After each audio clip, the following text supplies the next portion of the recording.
Chapter 57. Tootie to the Rescue. It was 2:20 a.m. The grass was heavy with dew. Flora was picking her way through the darkness. She was breathing heavily because she was carrying Marianne in her arms, and Marianne, for all her pink cheeks and delicate features and excessive stupid frilliness, was incredibly heavy.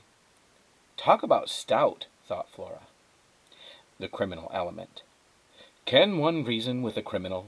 This is debatable. But it is true that the rules of nursery school are often in good effect in the criminal world. What do we mean by this? We mean that if the criminal has something you want, then you must have something he wants. Only then is it possible for some kind of discussion to begin. There was nothing, and no one that Flora's mother loved more than the lamp. Together Flora and William Spiver would find her mother. They would offer to exchange the little shepherdess for the squirrel, and then all would be well, or something. That was Flora's plan.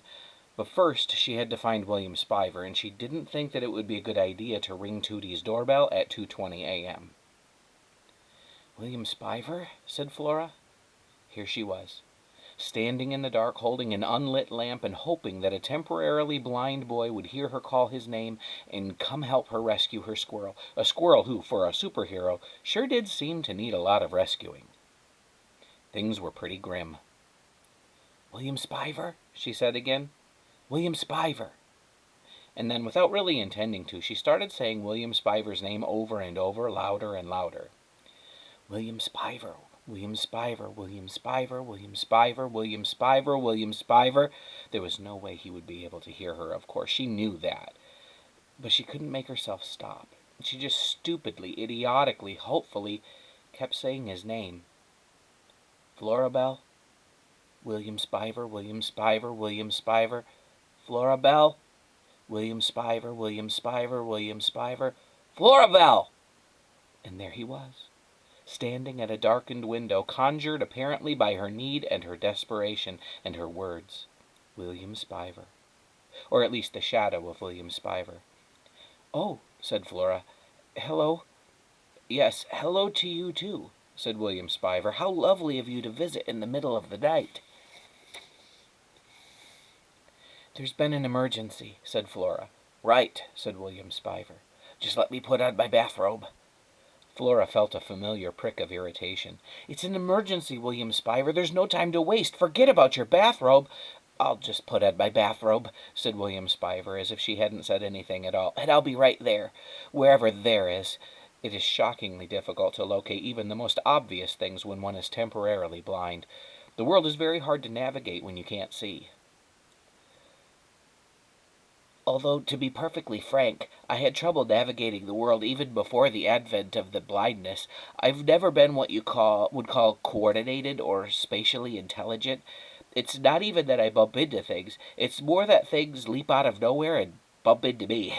My mother says that this is because I live in my head as opposed to living in the world. But I ask you, don't we all live in our heads? Where else could we possibly exist? Our brains are the universe. Don't you think that's true, Flora Belle? I said it's an emergency. Well, then I'll just put on my bathrobe and we'll sort it all out. Flora put Marianne down on the ground. She looked around wildly in the darkness. What was she looking for? She didn't know. Maybe a stick that she could use to hit William Spiver over the head? "Flora Belle?" "Ulysses is gone!" she screamed. "My mother kidnapped him. I think my mother is possessed. I think she might hurt him." Do not cry, she told herself. Do not cry. Do not hope. Do not cry. Just observe. "Shh," said William Spiver. "It's okay, Flora Belle. I'll help you. We'll find him." And then the light in William Spiver's room came on, and Tootie said, "What in the world are you doing, William?" "Looking for my bathrobe." "Tootie to the rescue." The words appeared above Tootie's head in a neon kind of brightness. "Tootie!" shouted Flora. "It's an emergency! My mother has kidnapped my squirrel!" "Flora," said Tootie, and she stuck her head out the window, "why do you have that awful lamp?" "It's complicated," said Flora. "Again with the lamp?" said William Spiver. "What in the world is the meaning of the lamp?" "My mother loves the lamp," said Flora. "I'm holding it hostage." "Desperate times call for desperate measures," said Tooty. "That's right," said Flora. "It's an emergency." "I'll just get my purse," said Tooty. Chapter 58. Nothing Personal. It was dark. Very, very dark. And there was the smell of smoke. Flora's mother had him in a sack, and the sack was flung over her back, and she was walking somewhere, and it was very, very dark. At the last minute, Flora's mother had picked up the piece of paper with his poem on it and thrown it into the sack along with him. Was this meant as a kindness? Was she mocking him? Or was she merely covering her tracks? The squirrel didn't know, but he held the crumpled ball of paper to his chest and tried to comfort himself. He thought, "Worse things have happened to me." He tried to think of what they were. There was the time the pickup truck had run over his tail. That had hurt very much. There was also the incident with the BB gun, and the teddy bear, and the garden hose, the slingshot, the bow and rubber arrow. But everything that had happened before paled in comparison to this, because there was so much more to lose now. Flora and her round and lovable head, cheese puffs, poetry, giant donuts. Shoot! He was going to leave the world without ever having tried a giant donut. And Tooty!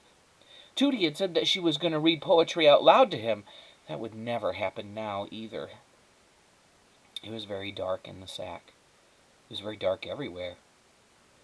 "I'm going to die," thought the squirrel, and he hugged his poem closer, and the paper crackled inside. "This is nothing personal, Mr. Squirrel," said Flora's mother. Ulysses held himself very still. He found this sentiment difficult to believe. "It really has nothing to do with you," said Flora's mother. "It's about Flora, Flora Belle. She is a strange child, and the world is not kind to the strange. She was strange before, and she's stranger now. Now she's walking around with a squirrel on her shoulder, talking to a squirrel, talking to a typing, flying squirrel. Not good. Not good at all." Was Flora strange? He supposed so. But what was wrong with that? She was strange in a good way.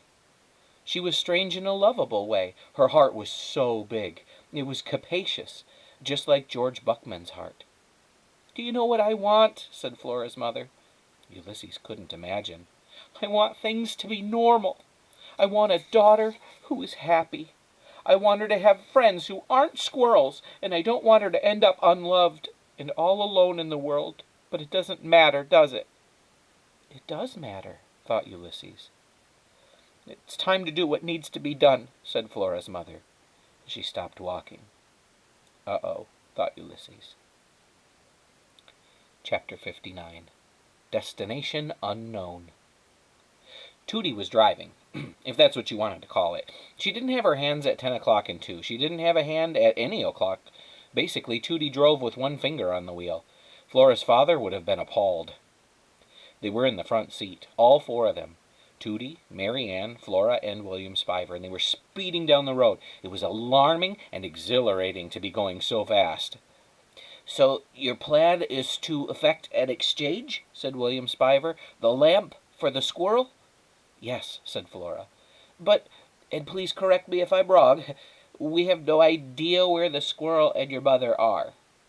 Flora hated the phrase, "correct me if I'm wrong." In her experience, people only said it when they knew they were right. "Ulysses!" Tooty shouted out her open window.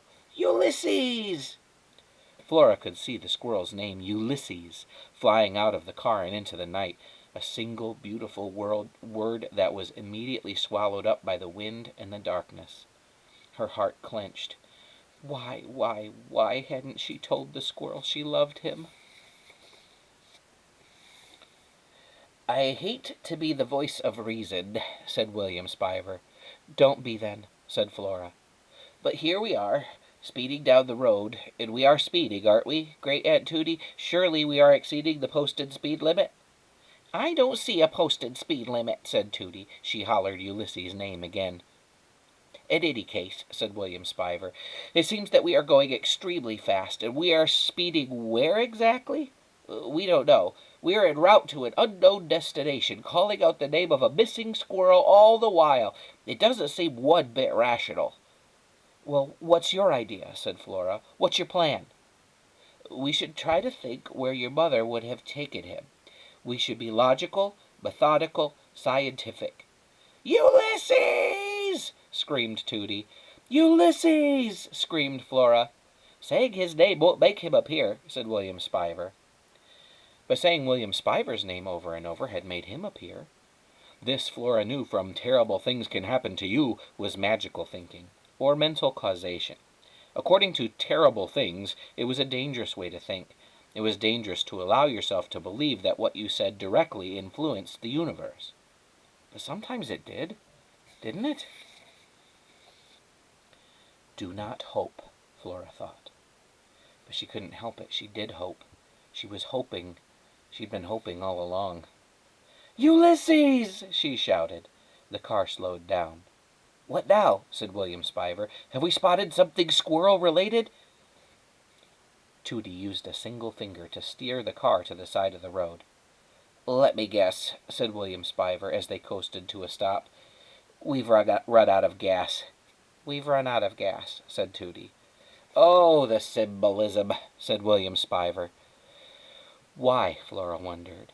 Had she ever thought that William Spiver would be able to help her? Why had she thought of him as her safe port in a storm? Was it because he had held her stupid hand in a stupid dream? Or was it because he never shut up, and she couldn't give up on the idea that he might actually say something at some point that was meaningful, helpful?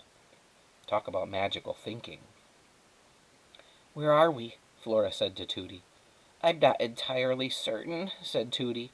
"Great," said William Spiver. "We're lost. Not that we knew where we were going to begin with." "We'll have to walk," said Tooty. "Obviously," said William Spiver. "But walk where?" Chapter 60. He was Ulysses. They were in the woods. He could tell by the smell of pine resin in the trees and the sound of pine needles crunching underfoot. Also, there was the powerful, extremely pervasive scent of a raccoon. Raccoons owned the night, and raccoons were truly terrifying creatures, more brutal even than cats. "This will do," said Flora's mother, and she stopped. She put the sack down on the ground, and then she opened it and shone a bright light on Ulysses. He clutched his poem to his chest. He stared into the light as bravely as he could. "Give me that," said Flora's mother. She pulled the paper out of his paws. She threw it to the ground. Would she never tire of flinging his words away? "This is the end of the road, Mr. Squirrel," she said, and she put the flashlight on the ground. She picked up a shovel. The shovel. She heard Flora's voice saying, "Remember who you are." The squirrel turned and sniffed his tail. He thought about when Flora had shown him the picture of Alfred T. Slipper in his janitor uniform, and how Alfred had been transformed into the bright light that was incandesto. The words from the poem that Tooty had recited rose up inside of him. "Flare up like flame, and make big shadows." He wasn't a stone squirrel. Arg! He was Ulysses! Eek!